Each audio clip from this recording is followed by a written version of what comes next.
Zelda, good evening. Thank you very much for joining us. You wrote a really beautiful tweet this morning, and it says, "My dearest Zindzi, a sensitive, loving soul, a sister, a shoulder, my heart is broken." Tell us, how will you remember Zindzi? Well, Sally, yeah, definitely for that generosity in her spirit, that, her kindness. She had such a big heart. She described it beautifully during the launch of my book in 2014 when she said, we were like real siblings. We had our differences, we spoke about it, and after that we just continued to love one another again. And that is really how I will remember her. I'll remember her for a sense of humor. She had a similar sense of humor to her father, and I remember them squaring off sometimes and almost competing to see who could make the best jokes. So she will be sorely missed. It's really it's just incomprehensible at this stage how she could have left now. Yes, and we don't, of course, at this stage know what caused her death or anything about the circumstances of her death. No, unfortunately not. I spoke earlier to Selo Hatang, the CEO of the Nelson Mandela Foundation, and he also confirmed that the details are very sketchy at this stage. Yeah, and, chatting to him a little earlier as well, he shared so many beautiful memories, and it was very clear that Madiba made a great effort to make up for lost time. Of course, Zindzi was, I think, just a toddler when he was imprisoned, and she was a grown woman when he was released from prison. How much work did Madiba have to do to repair that connection?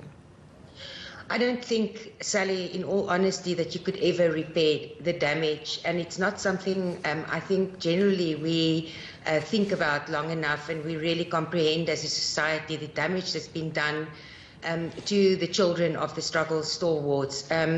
It was a complicated relationship, in all honesty, and they both tried very, very hard. But the absence, from your children for 27 years. I mean, we go away for a month or two, we return to our parents, and, it takes time to build those relationships again. So take 27 years. It was really hard. But they loved each other unconditionally, and, she was a real daddy's girl. And she could really bring about the broadest smile on his face, and he loved her dearly. She was known for being very outspoken, and we'll remember earlier this year she said she was heartbroken by the ANC after they defended F.W. de Klerk, of course the EFF objecting to his presence at the State of the Nation address in Parliament, and that's of course after F.W. de Klerk himself incorrectly said that apartheid was not a crime against humanity. We know the UN declared it as such. You're also very outspoken. In fact, you've been on the other side. You've found yourself sort of defending F.W. de Klerk and saying things that social media doesn't always like, let's just be frank. I wonder about your relationship in the latest years. Did you clash? No, you know what, I think that's the thing about maturity, is that you learn to see things from all sides. I've learned to listen, and it's brought me to a new understanding for the hurt that's caused to people like Zindzi. And she was a fearless activist, and rightfully so. She spoke on behalf of millions of people who still bear the brunt of the past. And I'm in no position to take a stand and defend anyone to make it better for them. It's just something I needed to accept that is very, very difficult for people to deal with, and I respect that. So the learning, would you say that your learning as a white South African continues, and that for people like Zindzi, her experiences have helped you understand well? Absolutely, absolutely, yes.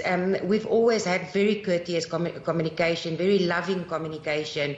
And even, I think I spoke to her a few months ago when she said to me that Denmark really taught her so many things about herself. And I think we accepted each other in totality as human beings, that we will make mistakes, but that doesn't affect our love for one another.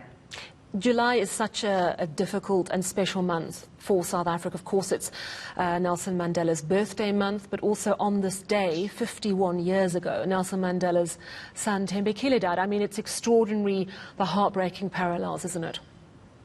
It is, it is. I think I've taken the whole day, really, Sally, just to get to terms with that. You know, what does this mean? Why today, on the same day that Thembekile died? And it's the one thing that I really, or the first thing that I really saw in Madiba was that hurt, that he couldn't bury his own son. So today is just extra sad, you know, that it revokes all those memories again and all those feelings that I saw him go through. So it is really, it's just heartbreaking that she's gone.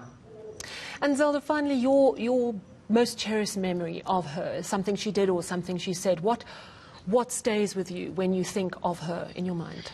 That beautiful husky voice of her, and the way she laughed, and she was loud, and just, you know, she had such a sparkly personality, and she could make you laugh at any time, at the most difficult times. And you know, that big mummy hug she gave to everyone. She really had such a big heart, and she really embraced so many people and turned them into her sister. And I think that is what I'll miss about Zindzi most. Well, thank you very much for sharing your memories of her this evening. Zelda le Grange, of course, she worked for many years as Nelson Mandela's private secretary, just paying tribute there to Zindzi Mandela.